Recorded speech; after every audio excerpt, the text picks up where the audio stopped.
ყველაზე სამწუხარო ამ პროცესში ჩემთვის არის ის, რომ ხალხს აშკარად არ აინტერესებს. იმიტომ რომ მე მეგონა, რომ საკონსტიტუციო სასამართლო იქნებოდა გადავსებული და ადამიანები გარეთ იქნებოდნენ, იმიტომ რომ ეს არ არის პრეზიდენტის პერსონალური საკითხი. და აბსოლუტური რეაქცია არ არის და ეხლა დარბაზში რომელი უკეთესად გამოვა სიტყვით მოსარჩელი მოპასუხი და ასე შემდეგ კვალიფიკაცია იქ მყოფ არც ერთ ადამიანს არ აკლია ნამდვილად.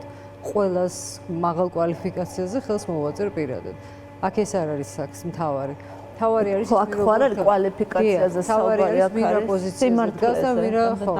ვინ რა ღირებულებებს იცავს ამ პროცესში. და რა თქმა უნდა, ეს არის პოლიტიკურ სამართლებრივი პროცესი, მაგრამ რადგან ეს საბოლოო ჯამში მოდის პარლამენტში და პარლამენტი იღებს პოლიტიკურ გადაწყვეტილებას, ეს უფრო პოლიტიკური პროცესია. შესაბამისად, როდესაც ვხედავთ პოლიტიკურ პროცესს, სადაც მართველი პოლიტიკური პარტიის თავმჯდომარე თელ თავის, ასე ვთქვათ, ცოდნა განათლებას ხარჯავს იმაზე, როგორ გადააყენოს მის მიერ არჩეული პრეზიდენტი და რომელსაც ბრალს დევს მხოლოდ იმაში, რომ პრემიერმა არ მისცა თურმე თანხმობა. Ну, რა თქმა უნდა, ეს ჩვენ ხედავთ, რას ნიშნავს, ეს ნიშნავს დიქტატურის, ვთქვათ, ჩაბეტონებას ამ ქვეყანაში. იმიტომ რომ ეს ერთი ნაწილია და კომპონენტი, მაგრამ დიდი ნაწილია ამ ყველაფრის. მე იმედი მაქვს, რომ საქართველოს პრეზიდენტი ამაზე ილაპარაკებს, ხო?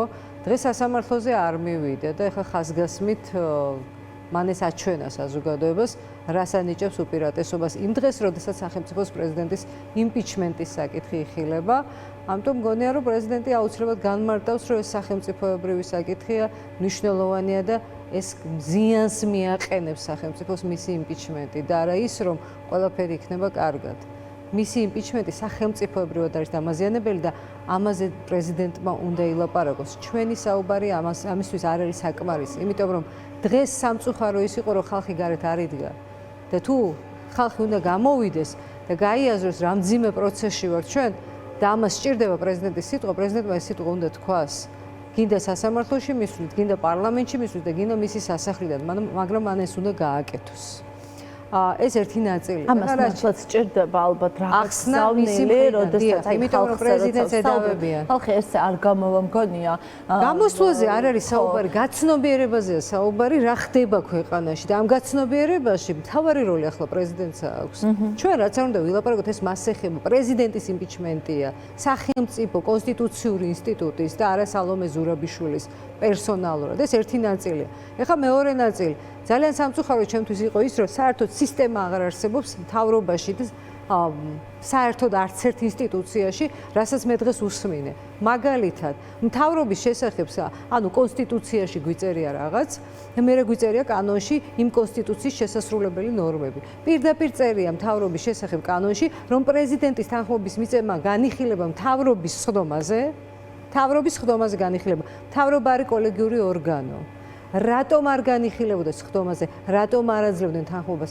დაახლოებით მსგავსი შეკითხვები მოსამართლეებმა დაასვეს და მე ხვალ ველოდები პასუხებს, ხო?